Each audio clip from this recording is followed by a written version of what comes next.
según su estructura. Fibrosas no permiten casi ningún tipo de movimiento.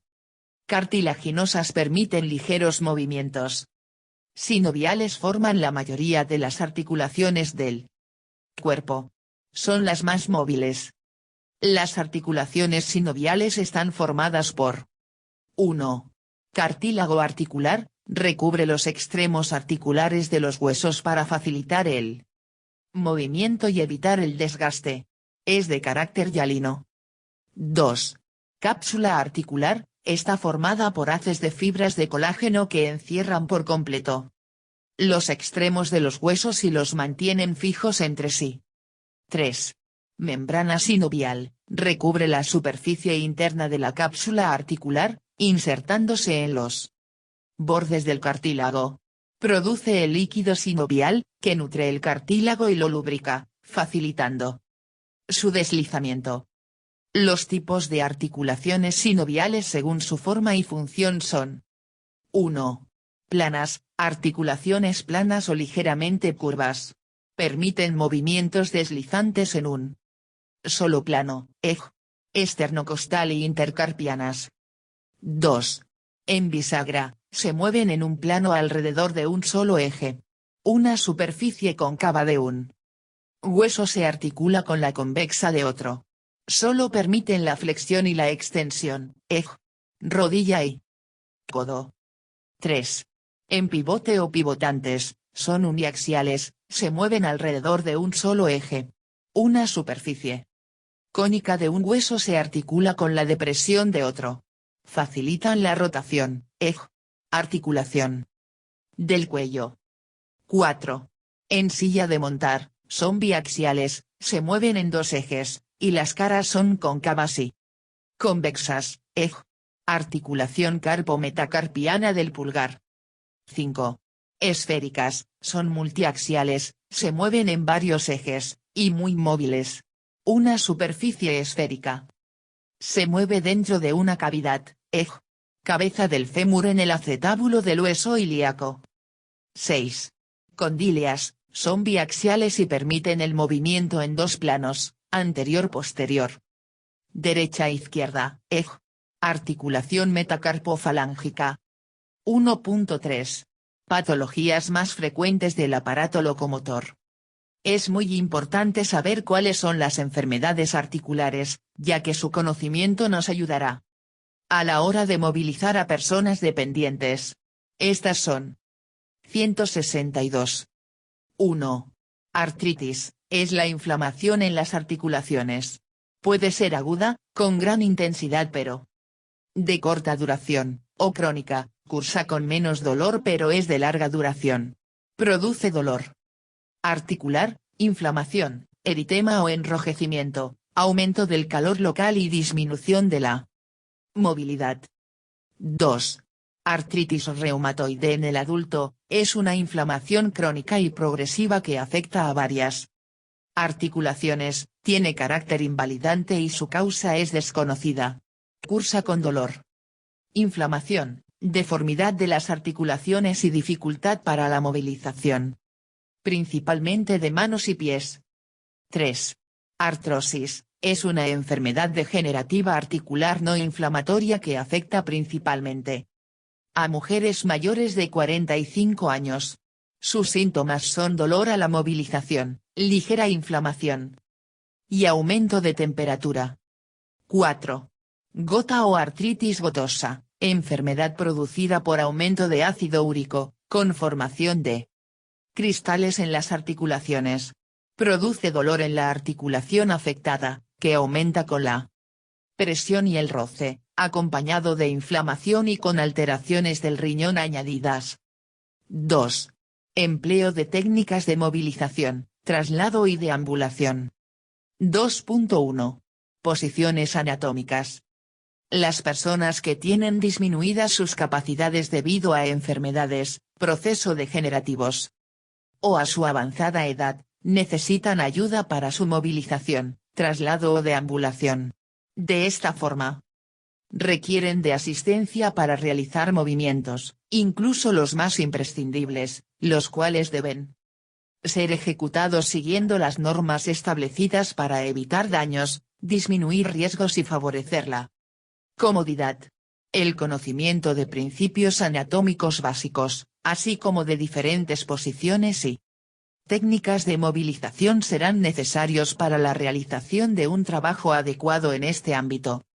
Los cambios frecuentes de postura en los pacientes encamados tienen como finalidad 1. Evitar la aparición de isquemia en los llamados puntos de presión, debido a la acción de la gravedad y al propio peso. 2. Evitar que la ropa que cubre la cama roce la piel y llegue a producir lesiones. 3. Prevenir la aparición de úlceras por presión. 4. Proporcionar comodidad al paciente. Para ello el auxiliar de ayuda a domicilio debe cuidar que 1. Las sábanas estén limpias, secas y bien estiradas. 2. Las zonas de mayor presión corporal estén protegidas. 3. Las piernas estén estiradas y los pies formen ángulo recto con el plano de la cama. Para realizar los cambios posturales se necesitan los siguientes materiales. 163. 1. Almohadas y cojines. 2. Cérulas. 3. Ropa limpia para cambiar la cama. 4. Protectores de protuberancias si fueran necesarios. Posiciones. A. Posiciones de decúbito dorsal, supino o anatómica. El paciente está acostado sobre su espalda. Sus piernas están extendidas y sus brazos alineados a lo largo del cuerpo. El plano del cuerpo es paralelo al plano del suelo.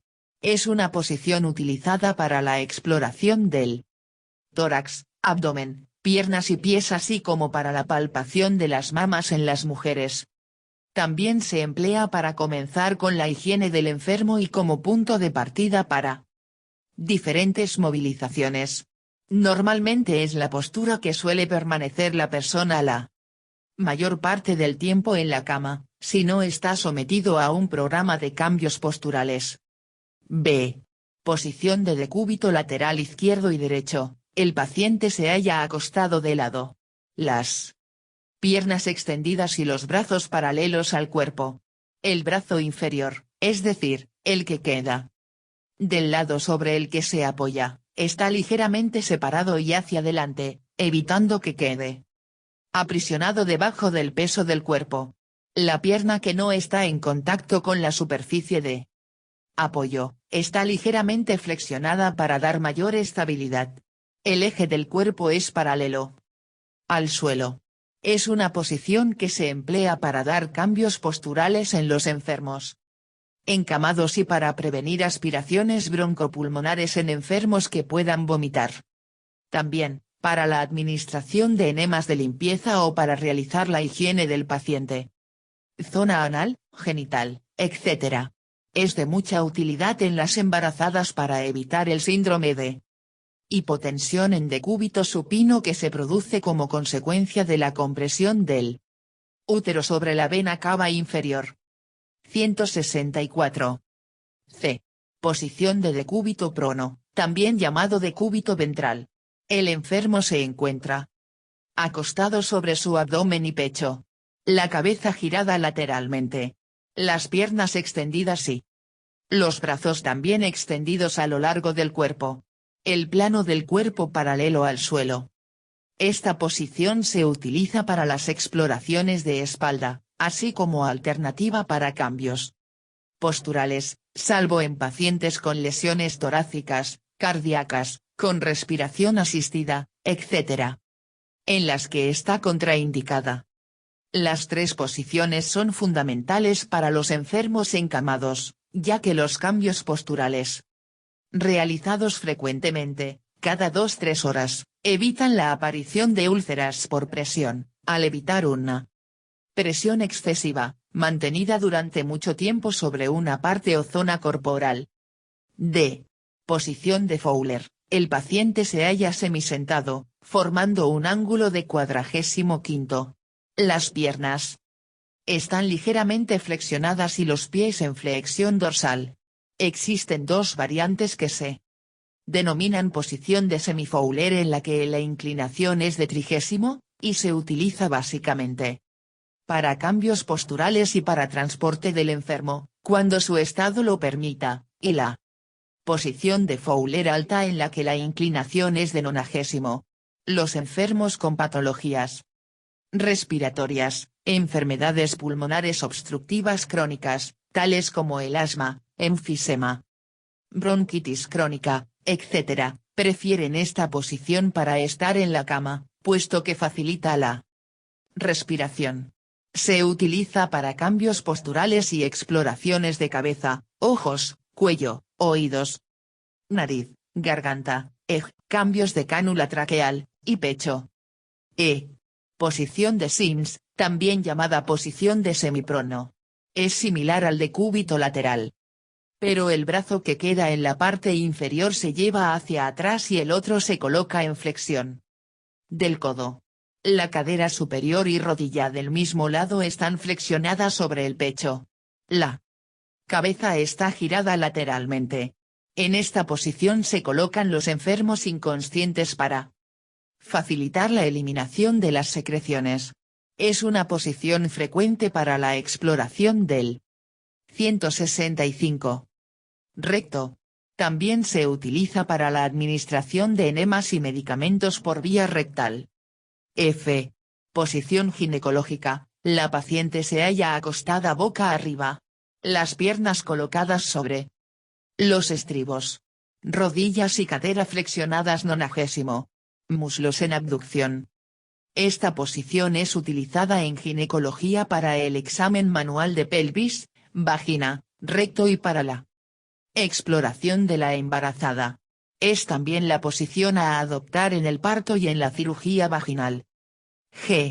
Posición de Trendelenburg. El enfermo se coloca como en decúbito supino, pero a diferencia de aquella posición, el plano del cuerpo está inclinado 45° respecto al plano del suelo. La cabeza del paciente está mucho más baja que los pies. En esta postura hay que colocar a los pacientes con desmayos, lipotimias para intentar restablecer y salvaguardar el riego sanguíneo cerebral.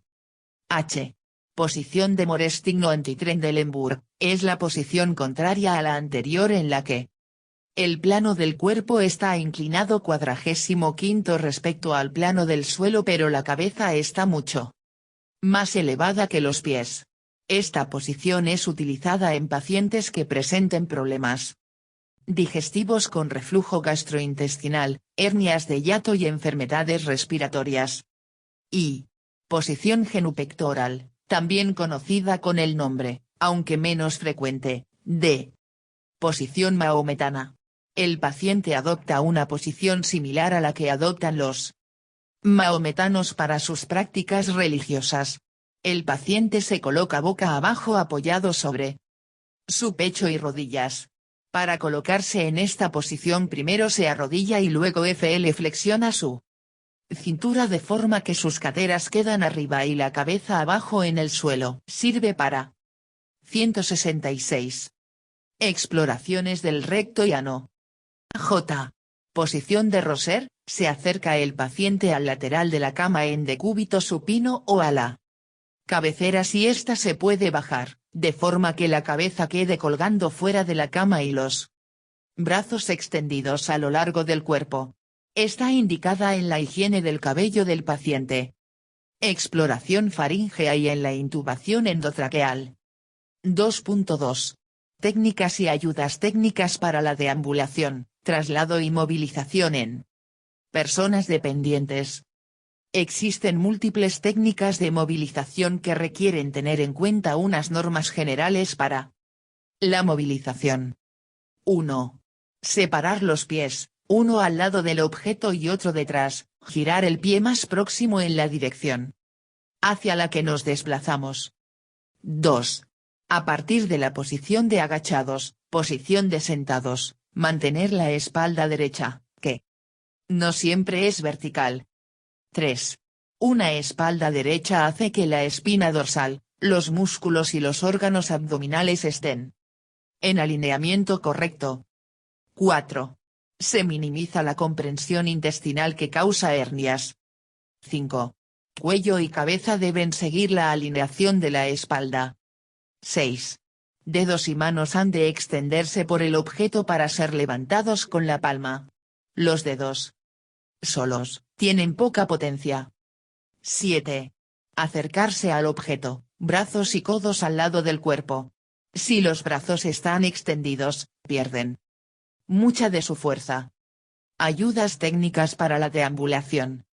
El objetivo para utilizar un producto de apoyo es realizar la tarea, de forma autónoma o con ayuda de un asistente, con eficacia, seguridad y comodidad. Otras razones para utilizar productos de apoyo serían, como prevención en un proceso degenerativo, rebajar el esfuerzo que requiere la actividad, evitar o reducir el riesgo de lesiones o accidentes, y disminuir o evitar el dolor. En todos los ámbitos. 167. En los que se utilicen los productos de apoyo, deben ser considerados necesarios y eficaces, que no restrinjan las capacidades del usuario, que no estén contraindicados, de fácil obtención, con una buena relación calidad-precio y cubiertos por un servicio postventa para su mantenimiento. En muchos casos será necesario un profesional que los recomiende y que enseñe a utilizarlos adecuadamente. Por supuesto, el usuario debe participar en esta elección. Para el desplazamiento y la movilización tenemos entre otras. A. Bastones y muletas, constan de 3 partes, empuñadura, caña y base. Cuanto mejor se adapte la forma de la empuñadura a la anatomía de la mano, menor será el riesgo de producir lesiones. La altura debe ser ajustada para cada persona. En general, se considera una altura adecuada. Unos 15 grados de flexión del codo, más o menos cuando la empuñadura queda a la altura del trocánter mayor, pero una persona con deficiencia visual puede necesitar que esté más bajo, porque la percepción del suelo es mejor de este modo. Los bastones y muletas apoyan en el suelo mediante una pieza que suele ser de caucho llamada contera.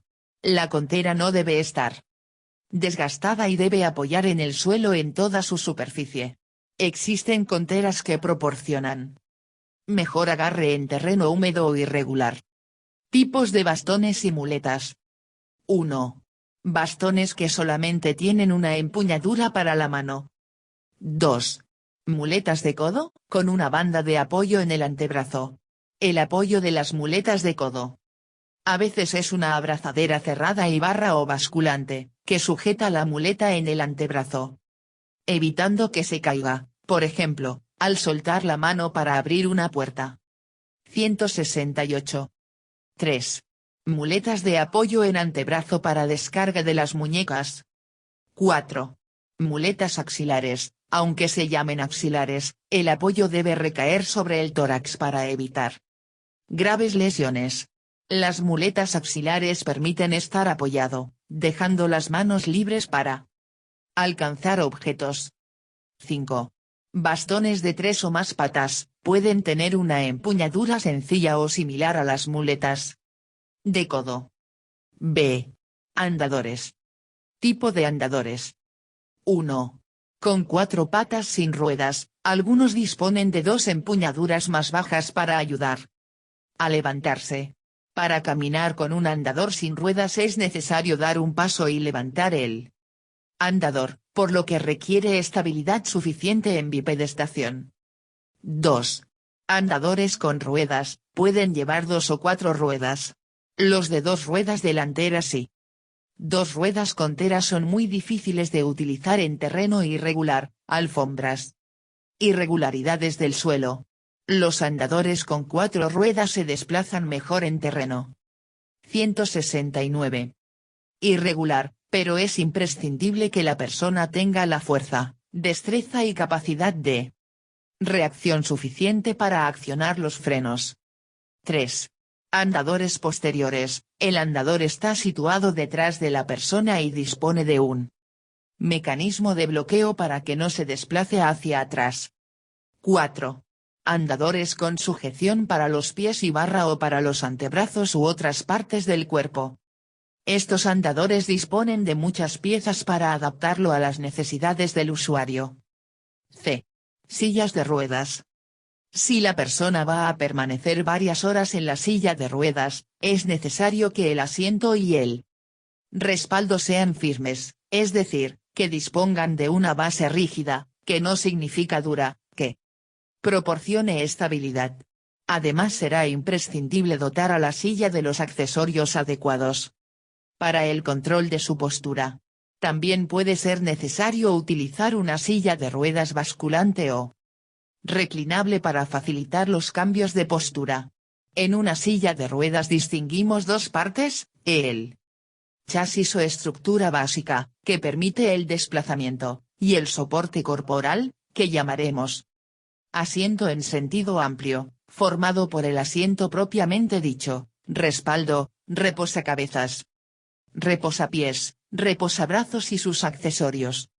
Según la estructura del chasis, las sillas se dividen en 1. Sillas de ruedas bimanuales, disponen de dos ruedas traseras con aros para su propulsión y dos ruedas pivotantes delanteras. El tamaño de la silla debe ser adecuado al de su usuario /A. Para que la propulsión sea eficaz. 170. 2. Sillas controladas por un solo lado del cuerpo. Hay dos tipos, con los dos aros colocados en una de las ruedas o con una palanca que controla la propulsión y la dirección. Aunque en esta última la postura es más simétrica, en ambos casos son sillas difíciles de conducir y que requieren más espacio de maniobra que otras sillas. 3. Sillas de ruedas eléctricas, están formadas por el chasis, dos motores alimentados por baterías y un mando de control. Traslado y movilización en personas dependientes. Existen otras herramientas que facilitan el traslado de personas con escasa movilidad entre diferentes lugares, cama sillón, cama aseo, y que son principalmente una ayuda para el cuidador. Es el caso de los siguientes elementos. A. Bandas o cojines de transferencia, son fundas de almohadas con dos asas que permiten al cuidador tirar del paciente para movilizarlo sin que ni éste ni el profesional corran riesgos de 171. Caída o lesión. B. Tablas de transferencia, son láminas resistentes que se colocan debajo del paciente para realizar transferencias seguras y reduciendo el esfuerzo a realizar por el profesional. C. Grúas de movilización, permiten la transferencia de personas con gran dificultad de movilidad de un lugar a otro. Existen diversos tipos. 1. Grúas de bipedestación, si la persona no puede hacer por sí misma la incorporación, pero puede hacer buen apoyo con los pies y tiene suficiente tono muscular. Recurriremos a las grúas de bipedestación para pasar de silla a silla. Estas grúas disponen generalmente de un solo arnés que se coloca a nivel dorsal y pasa por debajo de las axilas para elevar el tronco, tienen apoyos tibiales para evitar la flexión de las rodillas mientras se realiza la elevación. Algunas grúas disponen de un segundo arnés que ayuda a elevar la pelvis. 2. Grúa pasiva de elevación, si no es posible utilizar una grúa de bipedestación, será necesario utilizar una grúa pasiva de elevación y traslado para pasar de una silla a otra. Es muy importante, en el uso de una grúa, que ésta tenga potencia para levantar el peso. 172. De la persona y elegir el arnés que se corresponda con la función, talla y capacidad del usuario, según su tono muscular, situación cognitiva, actividad, etc. La incorrecta colocación del arnés condiciona en muchos casos la seguridad en el manejo de la grúa. Métodos de colocación del arnés. Desde la posición de sentado. Incorporar al enfermo desde la posición de decúbito supino hasta la posición de sentado, colocar el arnés de arriba abajo, por debajo de una sábana entremetida, hasta la altura de la cintura. Acostar de nuevo al enfermo y hacer pasar las bandas de las piernas, justo por debajo de los muslos y cruzarlas. Una vez colocado el arnés al enfermo, elevar un poco el brazo de la grúa, y acercar a la cama o silla. Desde donde se desee movilizar al enfermo y colocar las bandas más cortas, hombros, en los enganches del lado correspondiente o en la percha supletoria si se dispone de ella, en la posición más corta, es decir, más cercana al cuerpo del arnés. A continuación las bandas más largas, piernas, en la posición más alejada, o sea, la de la punta de la banda y entrecruzarlas de modo que la derecha se coloque en el enganche izquierdo y la izquierda en el derecho, así el enfermo, irá más sentado al elevarlo en enfermos con fractura de cadera. En el momento en el que el enfermo está con el arnés puesto y elevado sobre la cama, para el traslado a la silla o sillón o viceversa, es conveniente sujetarle la pierna operada, para mantener la alineación. 173. Del miembro y restarle dolor elevar con suavidad, hasta una altura de separación entre la cama y el enfermo, abrir las patas de la grúa para aumentar el radio de estabilidad de la misma y procurar mayor seguridad en el traslado, transportar al enfermo hasta el sillón o viceversa, situar encima del sillón y descender, hasta la posición de sentado. Uno de los auxiliares procurará que quede bien sentado tirando de las agarraderas amarillas de las que dispone el propio arnés en el supuesto de que el enfermo necesite sujeción adicional y pudiendo dejarle puesto el arnés, se usarán las bandas largas de las piernas, para sujetar en los brazos del sillón, de este modo el enfermo no se escurrirá del sillón con tanta facilidad. 2.3 Técnicas para el posicionamiento en la cama. Para movilizar al paciente encamado debemos tener en cuenta su estado y conocer si puede colaborar con nosotros o no es posible su ayuda para cambiarlo de postura. Usuario / no colaborador /A. 1. Realizar la movilización entre dos personas. 2. Colocarse cada persona a un lado de la cama, frente al enfermo. 3. Debemos colocar los pies separados así como las rodillas ligeramente flexionadas. 4. Retirar la ropa superior de la cama así como la almohada del paciente. 5. Las auxiliares introducen un brazo por debajo del hombro del paciente y el otro debajo del muslo. 6. Sujetan al paciente y lo levantan con cuidado hasta llevarlo a la posición deseada. 7. A la hora de movilizar al paciente a la posición deseada es preciso evitar fricciones y sacudidas repentinas o bruscas, para lo cual el paso es mejor realizarlo con la ayuda de una entremetida. 8. También se pueden colocar las dos personas al mismo lado de la cama, de esta forma, la primera persona coloca un brazo por debajo de los hombros del usuario / y el otro brazo por debajo del tórax, la segunda persona desliza sus brazos a la altura y por debajo de la región glútea, entonces elevan cuidadosamente al paciente hacia la posición requerida. Movilización del usuario / ayudados por una sábana. 1. Se realiza entre dos personas, situados uno a cada lado de la cama. 174. 2. Para esta técnica nos ayudaremos de una entremetida que es una sábana doblada en su largo a la mitad. 3. Se la colocaremos al paciente por debajo, de forma que llegue desde los hombros hasta los muslos. 4. Colocaremos al enfermo en decúbito lateral, lo más próximo a un borde de la cama y meteremos la entremetida por el lado contrario al que está girado, luego lo volveremos al otro lado y sacaremos la parte de entremetida que falta de colocar. Una vez colocada la entremetida, se enrolla esta por los laterales sujetándola cada persona fuertemente, pudiendo así mover al paciente hacia cualquier lado de la cama evitando las fricciones. Incorporar al usuario. 1. Indique al usuario / a que ponga sus brazos a los lados con las palmas de las manos sobre la cama. Así el usuario puede empujar para proporcionar fuerza adicional. 2. Mirando hacia la cabecera, el profesional se sitúa a un lado de la cama a la altura de la cadera del usuario. El profesional debe buscar una base de apoyo amplia, con el pie más alejado hacia delante, y el peso del cuerpo sobre el pie. 3. El profesional coloca su brazo más alejado sobre el hombro más alejado del usuario. El profesional debe poner su mano libre sobre la cama, cerca del otro hombro del usuario, úselo para empujar durante el levantamiento. 4. Tirando con un brazo y empujando con el otro, levante el usuario, a la vez que cambia el peso de pie. A su vez, el usuario empujará con sus manos, si es posible. 5. Cuando sea posible, debe actuar más de una persona. Movimiento del usuario a la orilla de la cama. 1. Frenaremos la cama, si dispone de cama articulada, y la colocaremos en posición horizontal. Sin angulación, retiraremos las almohadas y destaparemos al usuario.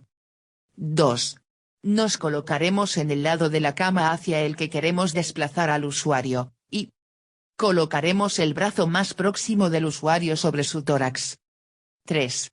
Pasaremos nuestro brazo bajo la cabeza y cuello hasta agarrar el hombro más lejano y, con el otro brazo, cogeremos, bajo su cuerpo, la zona lumbar. 4. Una vez trabado con ambos brazos, tiraremos simultánea y suavemente del usuario hacia la orilla de la cama. 5. Una vez desplazada esta parte del cuerpo, situaremos uno de nuestros brazos bajo los glúteos y el otro bajo el tercio inferior de los mismos y procederemos a desplazar al usuario hacia la orilla de la cama. Sentar al usuario en el borde de la cama. 175. 1.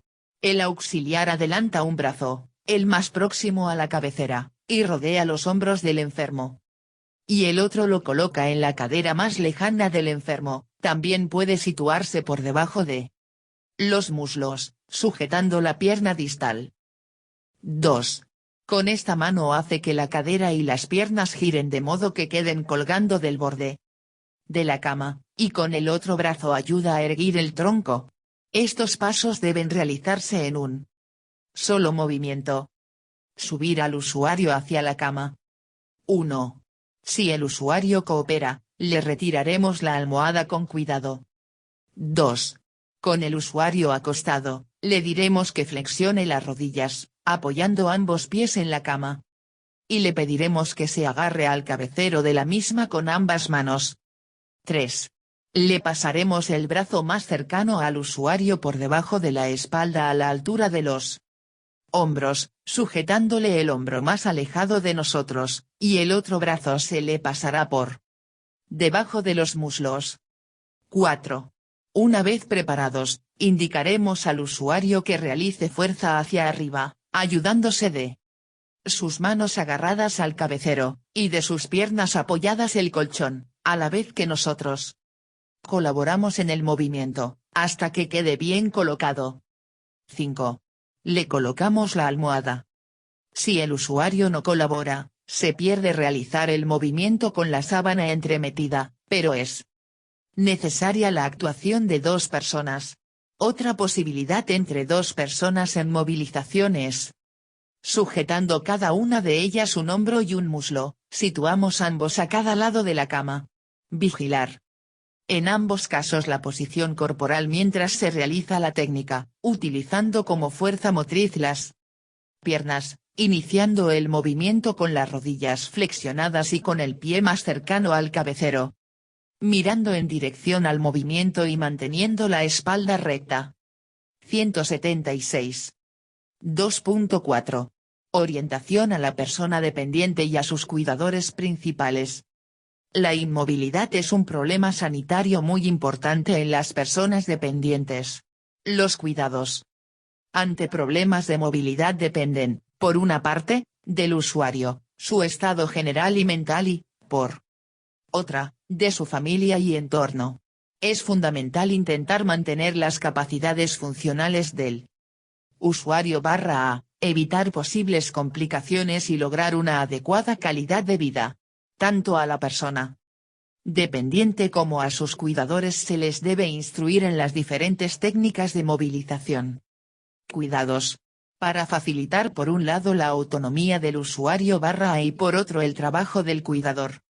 La persona dependiente, en la medida de sus posibilidades, debe ser consciente de sus limitaciones.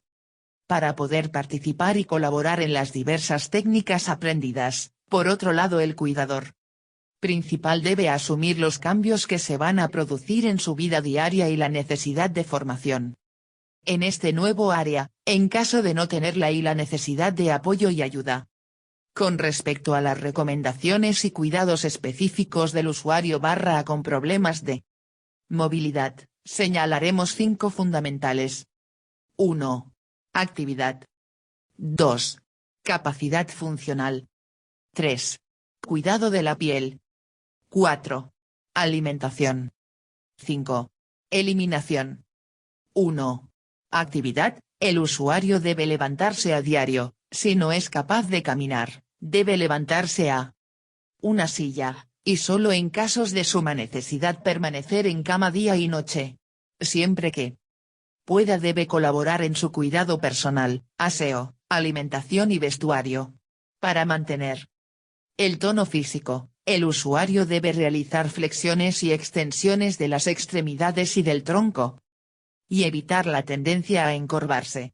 Mediante actividades como coger y lanzar una pelota. Estando sentado extender y levantar las piernas, apoyar las manos haciendo fuerza y levantar las nalgas. Es importante realizar cambios posturales cada 2 horas para evitar la formación de escaras. También debemos evitar el denominado pie equino, pie caído, usando un apoyo que lo mantenga en 90°. Si tras varios días en cama comienza a levantarse, es necesario hacerlo de un modo paulatino.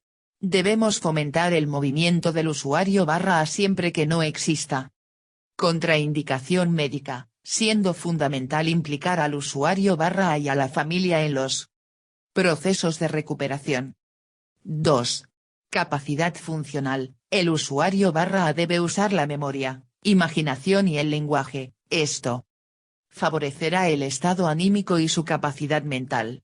Para la memoria es útil repasar sucesos de su vida con fotos, noticias del día.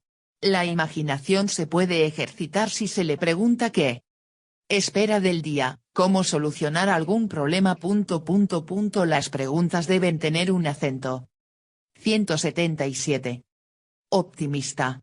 También usar juegos como el dominó, cartas, juegos de memoria o de atención.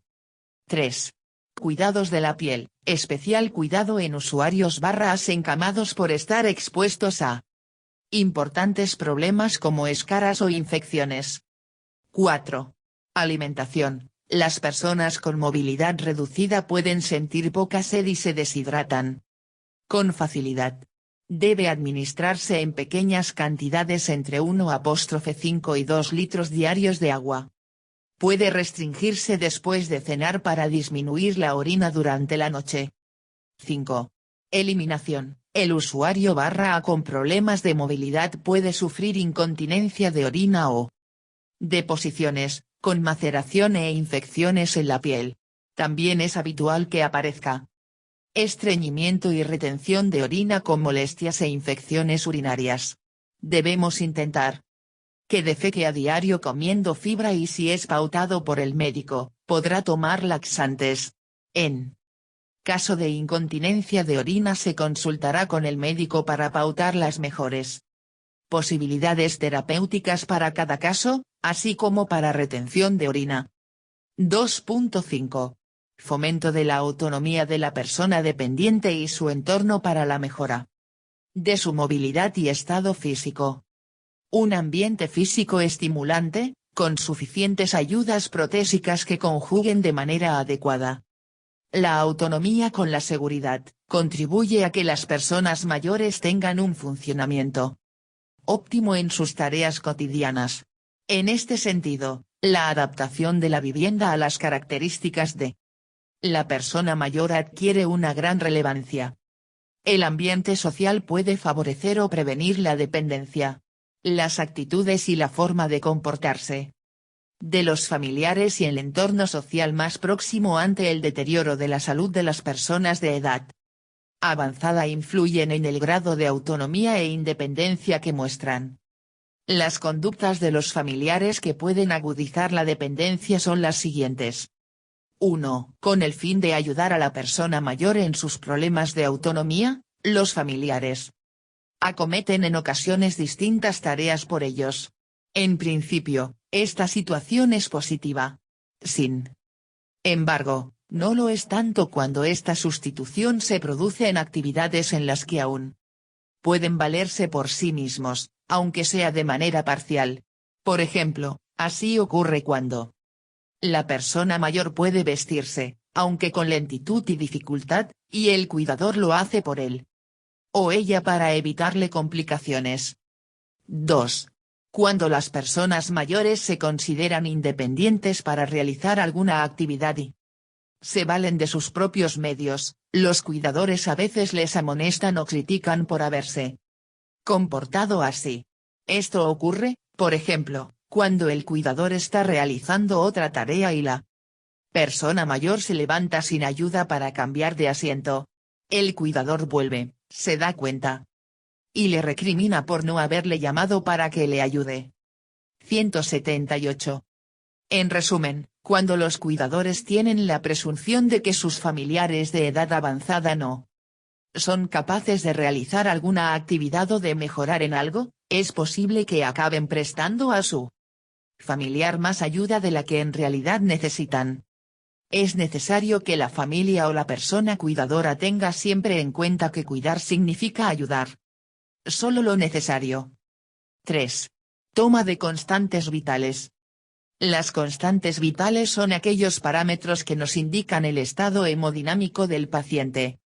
Van a estar controladas por los órganos principales que son, corazón, cerebro y pulmones, cuyo papel es la de dirigir las funciones del organismo ya que refleja los cambios que se producen en este. Las constantes vitales se dividen en A. Temperatura corporal. B. Pulso. C. Respiración. D. Tensión arterial. 3.1. Temperatura corporal. Es la cantidad de calor del organismo, se mide en grados centígrados y oscila entre 36 y 37 C. La temperatura no es un valor constante, suele variar en función de 1. Actividad física. 2. Hora del día. 3. La edad. 4. Temperatura ambiental. Las alteraciones de la temperatura pueden ser 1. Hipotermia, temperatura inferior a 36 C. 2. Hipertermia o fiebre, temperatura superior a 37 C. Esta puede ser febrícula, menor de 38 indicador ordinal masculino C. Fiebre ligera, 38, 38,5 indicador ordinal masculino C. Fiebre moderada, 38,5, 39,5 indicador ordinal masculino C. Fiebre alta, 39,5, 40,5 indicador ordinal masculino C. Fiebre muy alta, temperatura superior a 40,5 indicador ordinal masculino C. Los signos clínicos de fiebre varían con las etapas de 179. 1. Inicio. 2. Curso. 3. Desfervescencia. 1. Etapa de inicio o aparición, aumentos de la frecuencia cardíaca, aumento de la frecuencia y profundidad respiratoria, escalofríos debido al aumento de la tensión muscular esquelética y a las contracciones, piel pálida y fría debido a la vasoconstricción, sentir frío, piel con aspecto de piel de gallina debido a la contracción de los músculos erectores del pelo, cese de la sudoración y aumento de la temperatura corporal. 2. Etapa de curso, ausencia de escalofríos, la piel se empieza a notar caliente, la sensación de no tener calor ni frío, aumento de las frecuencias de pulso y respiración, aumento de la sed. Deshidratación de leve a grave, Adormecimiento simple, inquietud o delirio y convulsiones. Debido a la irritación de las células nerviosas, herpes bucales, pérdida del apetito con fiebre prolongada y malestar, debilidad y dolores musculares debido al catabolismo de las proteínas. 3. Etapa de defervescencia, la piel aparece enrojecida y se nota caliente, sudoración. Disminución de los escalofríos y posible deshidratación. Tipos de termómetro. 1. De mercurio, tiene una escala graduada de 35 a 42 indicador ordinal masculino C.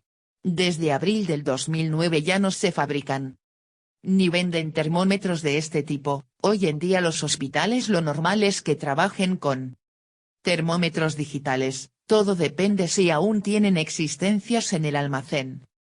2. Digitales, son los de uso actual según la normativa de la OMS que recomienda no utilizar mercurio debido a su alta toxicidad en caso de rotura del termómetro. 3. Infrarrojos, miden la temperatura en el tímpano a través del conducto auditivo. Es muy utilizado para medir la temperatura a menores de 7 años. 4. Electrónicos, tienen una pantalla de cristal líquido de fácil lectura, es rápido y preciso, ofrece una medición aproximada de 4 a 6 segundos oral, 10 segundos en la axila pediátrica, 15 segundos en axila de adulto y 10 segundos rectal. Existen diversos métodos para medir la temperatura corporal. De entre ellos, las 3 zonas habituales de medición son: 1. Oral. 2. Axilar. 3. Rectal. 1. Medición de temperatura oral. Para una correcta medición de la temperatura oral, hay que determinar la hora en que el paciente ha tomado por última vez alimentos o líquidos fríos o calientes o ha fumado. Se recomienda que se dejen 180. Pasar al menos 15 minutos entre la ingesta o el fumar y la medición. Procedimiento. 1. Lavarse las manos y colocarse los guantes. 2. Explicar el procedimiento al paciente solicitando su colaboración. 3. Si el termómetro ha estado en contacto con solución antiséptica, limpiar y secar. 4. Si es un termómetro digital solo es necesario encenderlo y esperar hasta que se ponga a 0. 5. En caso de ser un termómetro de mercurio, bajarlo por debajo del nivel de la escala, 35 indicador ordinal masculino C. Sacudiéndolo con fuerza en el aire. 6. Pedir al paciente que abra la boca y colocar el termómetro bajo la lengua, en el espacio sublingual posterior. 7. Pedir al paciente que sujete el termómetro cerrando los labios. Indicarle que no lo muerda. 8. Mantener el termómetro colocado entre 3 y 5 minutos si es de mercurio y si es digital, esperar hasta que suene un pitido, significará que la temperatura está tomada. 9. Lavar el termómetro con agua fría o templada y jabón, secarlo y conservarlo en solución antiséptica si es de mercurio y si es digital pues lavar la punta con agua fría o templada y jabón, secándolo. 2. Medición de la temperatura axilar. Para una correcta medición de la temperatura axilar hay que ver cómo se encuentra la axila. Si está húmeda, secarla con una toalla, dándole ligeros toques. La fricción creada por el frotamiento puede aumentar la temperatura de la axila. Procedimiento. 1. Lavarse las manos y colocarse los guantes. 2. Explicar el procedimiento al paciente solicitando su colaboración. 3. Si el termómetro ha estado en contacto con solución antiséptica, limpiar y secar. 4. Si es un termómetro digital solo es necesario encenderlo y esperar a que se ponga a 0. 5. En caso de ser un termómetro de mercurio, bajarlo por debajo del nivel de la escala, 35 indicador ordinal masculino C. Sacudiéndolo con fuerza en el aire. 6. Secar la zona axilar del paciente. 7. Colocar al paciente en posición cómoda. 8. Situar el bulbo del termómetro en la axila, asegurando el contacto con la piel, bajando el brazo del paciente y flexionando el antebrazo sobre el pecho. 9. Mantener el termómetro puesto entre 3 y 5 minutos si es de mercurio y si es digital esperar hasta que suene un pitido, significará que la temperatura está tomada. 10. Retirarlo personalmente. 181. 11. Lavar el termómetro con agua fría o templada y jabón, secarlo y conservarlo en solución antiséptica si es de mercurio y si es digital pues lavar la punta con agua fría o templada y jabón. 3. Medición de la temperatura rectal. Para una correcta medición de la temperatura rectal hay que ayudar al paciente a ponerse en posición lateral. A un recién nacido se le puede colocar en posición lateral o prono. Hay que proporcionarle intimidad, es esencial, ya que la exposición de las nalgas avergüenza a la mayor parte de la gente. Procedimiento. 1. Lavarse las manos. 2. Ponerse guantes desechables. 3. Explicar el procedimiento al paciente. 4. Limpiar, secar y bajar el termómetro si es de mercurio. Si es digital, limpiarlo y secarlo. 5. Colocar al paciente en decúbito lateral, con piernas flexionadas. 6. Aplicar lubricante hidrosoluble en el bulbo del termómetro. 7. Con una mano, separar los glúteos del paciente, hasta exponer el ano. Con la otra mano, se introduce suavemente el termómetro lubricado, por la parte del bulbo, por el ano avanzando unos 2.5 a 3 centímetros, hasta alcanzar el recto, en niños es de 2 a 2.5 centímetros. 8. Mantener el termómetro en esta posición durante un mínimo de 3 minutos si es de mercurio. Y si es digital, esperar hasta que suene un pitido, significará que la temperatura está tomada. 9.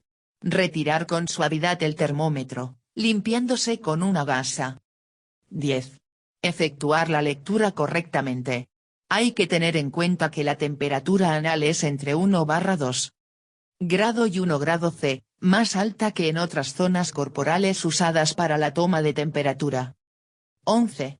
Limpiar la zona anal del paciente, retirando el exceso de lubricante.